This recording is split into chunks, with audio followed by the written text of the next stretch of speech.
Good? All right, cool. All right, guys. Off camera, Denzel asked a very good question, which is, what if, please, we're here, okay, whatever, I'm doing my side control thing, and I'm stripping, then he sits through. Damn it! Now you're stuck here. You got frames, you're not doing anything. Like, yeah, well, you can't grab my head, though. Haha. You're stripping, you're following, and you're stuck. Okay, go back. So, and that's a very good question. I'm glad you asked. It's actually part of my lesson plan for today to begin with. So, the sit through can be a very frustrating situation to deal with the side control because you might feel like, okay, either I can't strip and get my knee on the inside, or the second that I get close to doing it, they sit right through. Okay. We established in the beginning of the semester pressure is not omnidirectional, right? And when we talk about pressure, we're really just talking about, in a sense, distribution of weight and energy, right? Or weight and force, maybe is the way to put it. Like they're driving in a certain direction. So let's think about what happens when this happens. Can you two like on top of an invisible opponent in side control? Let's assume that he's putting, being heavy, right? All this. So his weight and pressure is going down. So he starts feeling like this person's being the race car, getting down from underneath. So he does a sit through. What direction did his weight just go? Right. From where? His legs. Exactly. Okay. So is it fair to say, for the sake of argument, if you're ready for this, is go back to side control, and then sit through, that if someone were to theoretically do that, that it would send them right backwards, right? In the midst of that happening. So again, we're here. He does a sit through. I just horse collar him back, right? Here's the thing about this. Go back. All right, sit through. Like Till Well, now it's kind of hard, right? You can drive into me.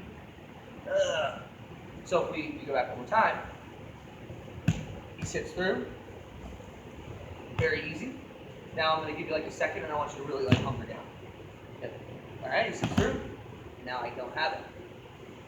So what I'm going to do is I'm going to basically replicate that situation. I'm going to be the horse collar that pulls him backward.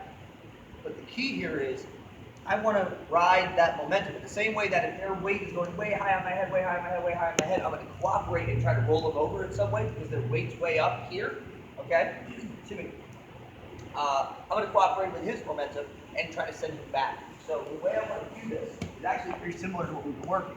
Let's assume hip and elbow or whatever. Okay? Is we'll go really slow. As he sits through, this hand finds his elbow. So we go back, he sits through, this hand finds his elbow. So it's not dissimilar to this idea, but the problem is he sat through, so this doesn't have any power. So I need a little bit more length. Well, now I have it. So I'm saying I can only be as long from my back, from my shoulder to my hand, whereas from here I could be as long from my elbow to my hand. I have that whole length from my elbow all across my body to my hand. So we do this kind of real time. He's smashing me. I'm putting my knee in his hip. And whenever he feels like it's actually a threat, I'm going to take him straight back. It's remarkably effective. You'd be amazed how often this works. You go back. Even better is if I have the elbow. This is where it's really money. Is if I get here and I'm really wedging that knee in, and when he starts. So this is like the first thing that you should ever try. Like, it's so stupid simple. Where was it? Keith Owen showed me that. And I was like, when he shows you it, you're like, there's no way that's going to work like every time. And then it just does. Like, now, if they sit through and settle, I'll do the elbow frame. He sits through, and now I try it, I don't have it anymore. Now it's his weight settled forward, right? So my go-to for this is if I can't take him over, right? I want to make sure my hands are on the inside to start with. Like that would be the optimal condition. And at this point, my goal is to get this elbow to the floor. So I shrimp or I swing to get this elbow here. And at this point, I've actually kind of changed it back. He doesn't realize this. Like the top person won't realize this yet. But I've changed it back to a regular side control fight because his weight's coming down and I'm going lateral. So he has to get back to his knees, right, to chase me, or I'm going to recover my guard. There's a lot more variables of things you could do from the Kesa position. We could do an entire month on escaping Kesa Gatame. But those are probably the two most basic, reliable ways out. But once again, it's just kind of going back to the principles, right? Well, first off, how do I co-opt my opponent's momentum? Well, if his momentum is going from his, essentially in this circular motion, like a wheel, towards his feet, then it makes sense to just keep spinning this wheel, right? Which is very logical. Alternatively, if he sits through, if he spins that wheel and then the wheel plants, right? It goes back to, we've talked about this, an object in motion is easy to move comparative to an object that is stationary, right? If the car is, even if the car is broken down, if the wheels are spinning, it's easy to keep it going. But the second it stops, now you're pushing all that weight. So he's moving already, so I take him over, simple. Okay, he's moving, he freezes. Okay, now it's gonna be harder. So now I gotta go back to my basic principles of pressure is not omnidirectional. Now his pressure is in what direction? Down. So then what is my approach? Escape laterally. Yeah. Okay, go ahead. So, very cool. And so, just to go through all that one more time, so I got you on top. And I'll do the hip freight this time. So I'm here, and I have my knee glued against, and this is one thing that I think is very paramount too, and I talked about this in lesson 1, is that, let me actually get this for you. There we go. Is, my knee should be glued against his hip at all times. I get a little lazy sometimes when I demonstrate this, but in a roll, I make sure that this is happening always. Because, don't do anything yet, the thing is that, can you see my right knee right now, Denzel? I see it. Yep. As I shrimp and turn my hips over, what kind of happens is I sort of corkscrew through my knee inside this pocket. Right? Sometimes I'll just, that will be what happens. If you just keep that knee glued and you keep corkscrewing your hips, so the knee will just pop in there. So Kev's going to feel that happen, right? If he's been training for any considerable length of time, he's going to feel this start to happen, right? And it makes sense to sit through and go past it. So here's the thing. What happens here is I can feel, I can literally close my eyes, and I can feel his hips turn. Because his hips are, you feel like you have to kind of skate by my knee. Right. His hips have to skate by my knee, so I can feel his hips turning. So the moment is just turn, let me get you off me for just a moment. Invisible opponent, I'm here, shrimp. And you see like my knee's wedging in there. He sits through, and you take him over. The metaphor I like to use for this is it's kind of like when you're driving and you have to stop more suddenly than you expected. And you're like, you like saved the life of the person in the passenger seat. That's the motion. It's like this clothesline. You're like, right? Like that's gonna stop him. Right. It's like that movement. And then if that doesn't work, if I don't get it fast enough, go back. He sits through. And he blitzed past my timing. So now I'm here. Okay.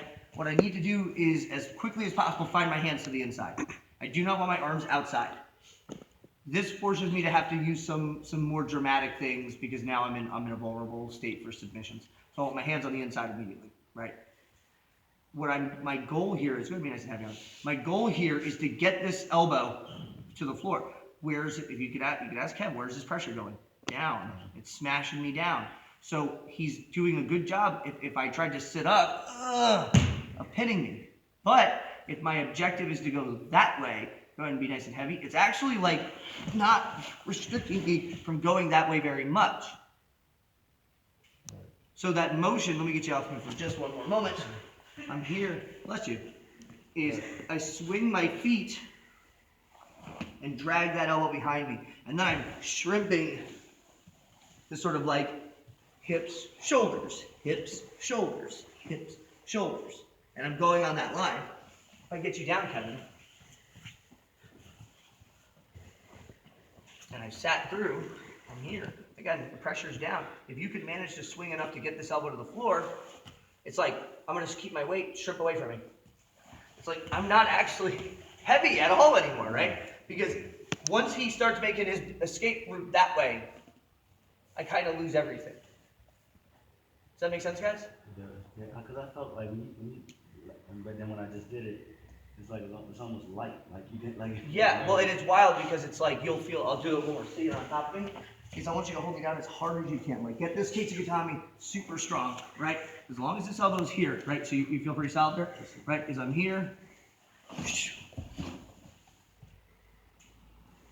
right? The pressure's not in this direction. Now he might get up and start chasing you. At that point, you're in, right, exactly. Now I'm here, I'm doing all this other stuff from the semester. But that's not where his pressure is.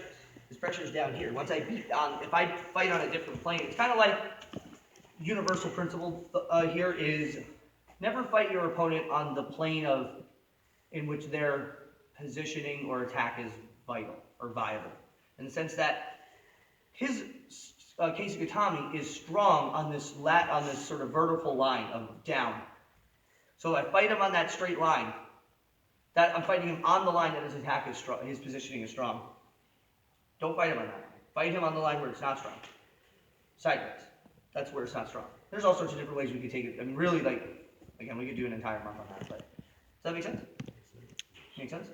Let's partner up. Work it out. 1, 2, 3.